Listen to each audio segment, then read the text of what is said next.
عسلامة. مرحبا بيك. منين جيتنا؟ جيت من الحمدية. من الحمدية وما أدراك ما المحمدية. مرحبا بيك. باك موضوعنا اليوم احنا نشوفوا في الفصل في العوامل الأخرانية تعوزوا الشباب على الزواج. قال لك ثم عوامل اقتصادية، ثم عوامل اجتماعية.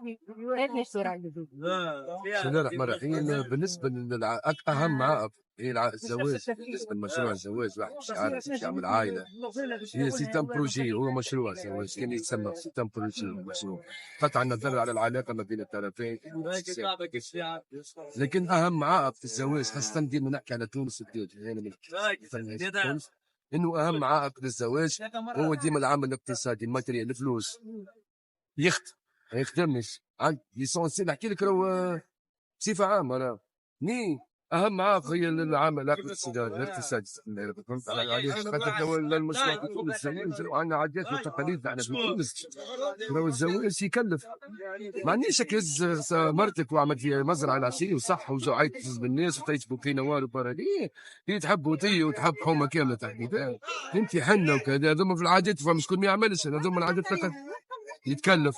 هذا يعني في بداية مشروع، هذا باش تمهم دار واحدة، أبر المبل وأبر الدار وأبر إذا كان ما عندوش دار وما عندوش فهمتي ما يشتغل هذا ألور لا كاتاستروف. ما عادش بروجيز، ما عادش فرحة شنو ولا الزواج؟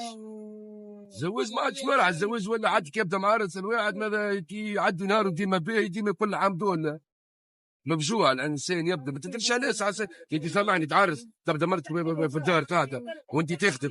نهارك ما تدخلش بحاجه في يدك هاي تحبك تموت عليك. نهارك ما تدخلش حاجه في يدك تدخلش ليك.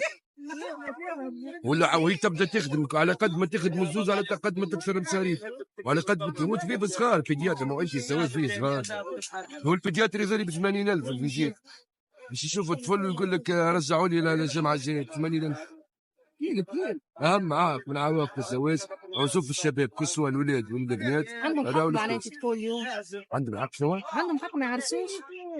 والله هو فرض، وقال هو فرض الزواج من ما عندوش مسكين. علاش يمرمت في روحه ويمرمت في بنت الناس معاه ويمرمت في صغار ويشد الحبس من بعد ويتلقوا ويقرب عاطله ما عادش الزواج تولي مشاكل تولي دوانه يعدموا من الاول. حانوتهم سكروا ولا كان يمشوا حاشاك. كان كل شيء واضح. عاود شوف نحكي لك حكايه.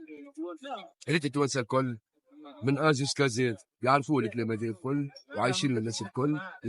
فما شكون يحب يعمل على ربي يقصد ربي يقول لك يقولوا اللي يجيب رزقه معاه. ما ريتش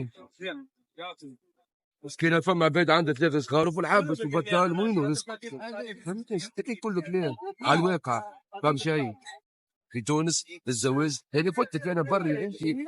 او فما حاجه اخرى زاد العباد ما عادش تفهم. تو المراه فهم والراجل فهم ولو كلمه بكلمه. ما عادش كما قبل المراه الزواج قبل المراه من الباديه فهمت اصل تربي كذا راجلها اللي يقول له تقول له هي على خاطر صغاره وعلى خاطر مثلا. تو ما عادش تو المراه تقول لها داني غادي تشري لك عارك وتعيط لك خوها وتعيط لك خوها. فما شكون تحكي لك على حقوق المراه وحقوق العنف ضد المراه وكذا. والراجل سي كيف الراجل تو ما عادش يقدر ما عادش شخص. مش نحكي على السكول بيان سور لكن على الحاجات اللي تعيق الزواج. ان شاء الله ربي يبقى علينا الستر. ان شاء الله. يعيشك. شكرا. يعيش. تفضل.